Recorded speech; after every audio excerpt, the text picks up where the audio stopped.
दोस्तों, हम जब भी कोई साइंस फिक्शन मूवी देखते हैं, हमें कई सारे ऐसे साइंटिफिक टर्म सुनाई देते हैं, जो हम पहले नहीं सुने होते हैं।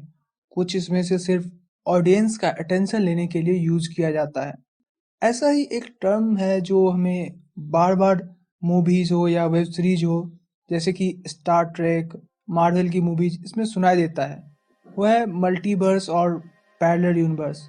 लेकिन ये मल्टीवर्स होता क्या है, ये हम में से कई लोगों को नहीं पता। और अगर होता है कुछ, तो इसका साइंटिफिक एक्सप्लेनेशन क्या है? या ये सिर्फ स्टोरीज में होता है, मूवीज में होता है, या रियल में भी कुछ इसका एक्सप्लेनेशन है? आइए जानते हैं इस वीडियो में। मल्टीवर्स को समझने से पहले हम यूनिवर्स को समझ लेते हैं। यूनिवर्स को समझने के लिए मैं आपको एक एग्जांपल दूंगा और उससे रिलेट करके आपको समझाऊंगा। आप अपना कंट्री के बारे में सोचिए। आपका एक कंट्री है जिसमें कई सारे सिटीज हैं। उस सिटीज में कई सारे घर हैं। तो किसी एक सिटी में आपका अभी घर है जहां बैठ के आप ये वीडियो देख रहे हैं। तो अब इसी से आप रिलेट कर सकते हैं यूनिवर्स को। ये कंट्री एक यूनिवर्स की तरह है और इसमें जितने भी सिटीज हैं वो गैलेक्सीज की तरह। तो एक यूनिवर्स में कई सारे गैलेक्सी हो सकते हैं। कई सारे मतलब बिलियंस ऑफ। और इन गैलेक्सीज में कई सारे सोलर सिस्टम हो सकते हैं, कई सारे सन हो सकते हैं, कई सारे मून हो सकते हैं, कई सारे प्लैनेट्स हो सकते हैं। जैसे एक शहर में कई सारे घर होते हैं, उनमें से कोई एक आपका घर है। जैसे कि एक गैलेक्सी है मिल्की वे, उसमें कई सारे सन है, प्लैनेट्स है, और एक प्लैनेट है जिसपे हम अभी रह रहे हैं। तो ये एग्जाम्पल यूनिवर्स को समझने के लिए था। आई होप आपको यूनिवर्स समझ में आ गया होगा। अब हम इस एग्जाम्पल का यूज करके मल्टीवर्स को समझ सकते हैं। दोस्तों, मल्टीवर्स दो वर्ड के कॉम्बिनेशन से बना है, मल्टी प्लस यूनिवर्स। मल्टी का मतलब होता है बहुत सारा, और यूनिवर्स मैंने आपको बता दिया।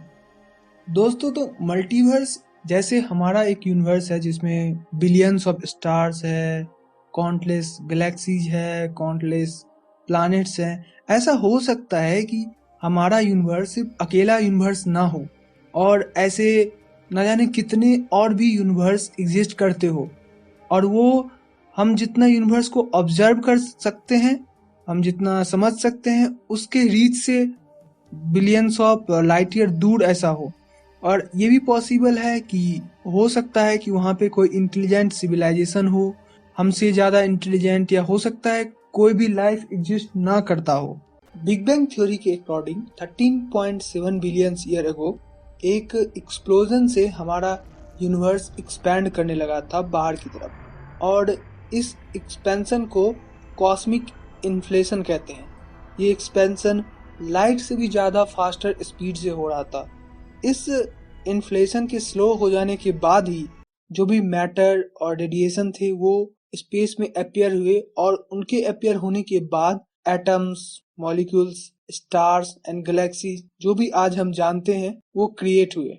ऐसा अलेक्जेंडर वेल्किन कहते हैं कि ऐसे बहुत से यूनिवर्स के होंगे जहाँ पे ये कॉस्मिक इन्फ्लेशन अलग अलग स्पीड में हुआ होगा। हमारे अर्थ पर ये 13.8 बिलियन ईयर एगो बंद हो गया था। हम आज अर्थ से जिस भी जगह पर डिटेक्ट कर सकते हैं, वहाँ पे ये 13.8 billion year ago cosmic inflation बंद हो गया था। पर ऐसा जरूरी नहीं है कि ये हर जगह बंद हो गया हो सकता है कुछ पार्ट्स में अभी भी कॉस्मिक इन्फ्लेशन हो रहा हो, और जिससे एक नए यूनिवर्स के क्रिएट होने की पॉसिबिलिटी है। दोस्तों, कई सारे साइंटिस्ट इस थ्योरी को क्रिटिसाइज भी करते हैं। उनका कहना है ये सब एक मनगढ़ंत कहानी है और ऐसा पॉसिबल नहीं है। कुछ ये भी कहते हैं कि ये सब बस फिजिक्स को और थ्योरीज को और भी कॉम्प्लिकेटेड बना देगा, और इससे कोई भी हमारा जो रियल प्रॉब्लम है उसे सॉल्व नहीं करेगा। कुछ लोग इसको इसलिए भी क्रिटिसाइज करते हैं कि इसका कोई एविडेंस नहीं है अभी तक। आपको ये वीडियो कैसा लगा, कमेंट में बताइए।